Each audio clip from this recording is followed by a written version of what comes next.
2016 Fight of the Year, Conor McGregor vs Nate Diaz 2. For 5 long months, Conor McGregor was forced to stew in the misery that he was submitted by Nate Diaz at UFC 196 after the Stockton, California native accepted the fight on just 10 days' notice. Never mind that McGregor was preparing for a lightweight title fight against Rafael dos Anjos before he got injured, or that he was just a few months removed from a staggering 13-second knockout over Jose Aldo to claim the featherweight championship.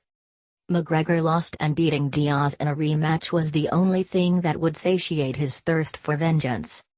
At UFC 202 on August 20 inside the new T-Mobile Arena in Las Vegas, McGregor finally got his chance to meet Diaz for a second time.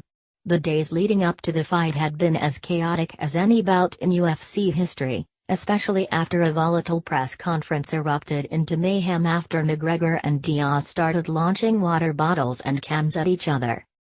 Every time McGregor and Diaz were even in the same building together, it was as if the tension just automatically ratcheted up, like something explosive was about to happen.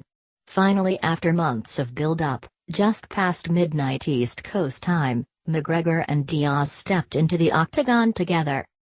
And what happened over the next 25 minutes was arguably one of the greatest fights in mixed martial arts history. Learning from the mistakes in his first performance against Diaz in March, McGregor didn't come storming out of the gates as the opening round began, just headhunting for a knockout. Instead, McGregor started feeding Diaz a steady diet of leg kicks, a problematic strike that had haunted him in past performances as well. While McGregor stopped throwing nothing but power shots, he did manage to connect with a beautiful left hook that clipped Diaz's jaw and sent him tumbling to the mat. The Las Vegas crowd roared as McGregor earned the first knockdown of the fight, but rather than leap into Diaz's guard and go for the finish, the Irishman stood back and waited for his opponent to get off the canvas. McGregor's assault continued in the second round with a dizzying array of strikes that had Diaz wobbled and down again. McGregor looked like he made all the necessary adjustments to foil Diaz until the latter half of the round began. Diaz started to mount a comeback after finally finding his rhythm by connecting on a series of long, straight punches that had McGregor backing up for the first time all night. As the third round began, the momentum had shifted dramatically, with Diaz in control and McGregor looking up at the clock as if he could somehow will the seconds to tick away faster so he could get back to his corner to recover.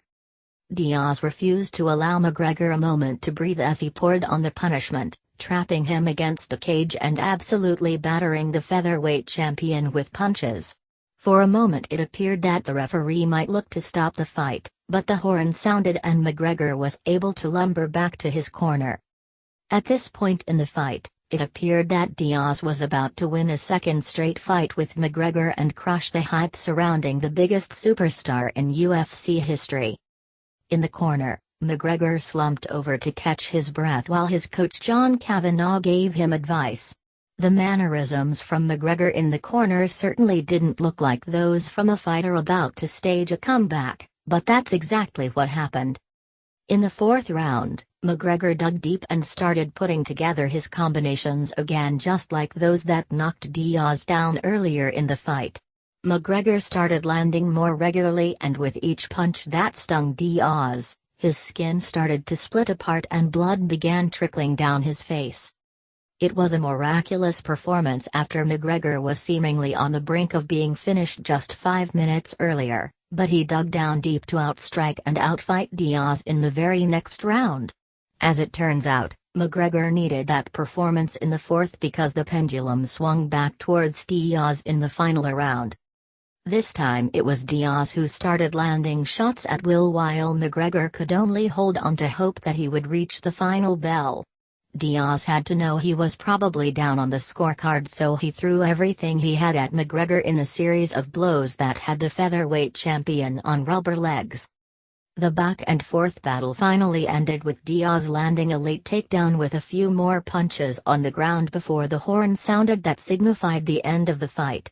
When it was over, A bloodied Nate Diaz extended his hand to a battered Conor McGregor and lifted him off the canvas before the two of them embraced for just a moment while appreciating the violent masterpiece they had just painted.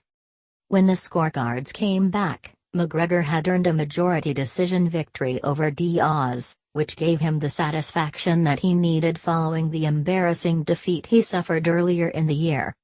"Surprise, surprise mother, expletive, the king is back," McGregor shouted to an approving crowd in Las Vegas that lived, died and was reborn with each second of this titanic war over 5 rounds.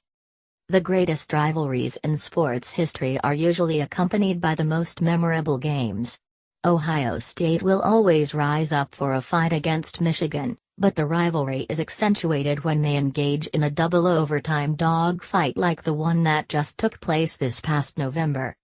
In combat sports it's no different. Rivalries are often born outside the cage, but a truly great feud is fueled even more by an awe-inspiring fight like the rematch between McGregor and Diaz at UFC 202. That's why McGregor vs. Diaz 2 goes down as the best fight of 2016. When the scorecards came back, McGregor had earned a majority decision victory over Diaz, which gave him the satisfaction that he needed following the embarrassing defeat he suffered earlier in the year. "Surprise, surprise mother, expletive, the king is back," McGregor shouted to an approving crowd in Las Vegas that lived, died and was reborn with each second of this titanic war over 5 rounds. The greatest rivalries in sports history are usually accompanied by the most memorable games. Ohio State will always rise up for a fight against Michigan, but the rivalry is accentuated when they engage in a double overtime dogfight like the one that just took place this past November. In combat sports it's no different. Rivalries are often born outside the cage, but a truly great feud is fueled even more by an awe-inspiring fight like the rematch between McGregor and Diaz at UFC 202. That's why McGregor vs. Diaz 2 goes down as the best fight of 2016.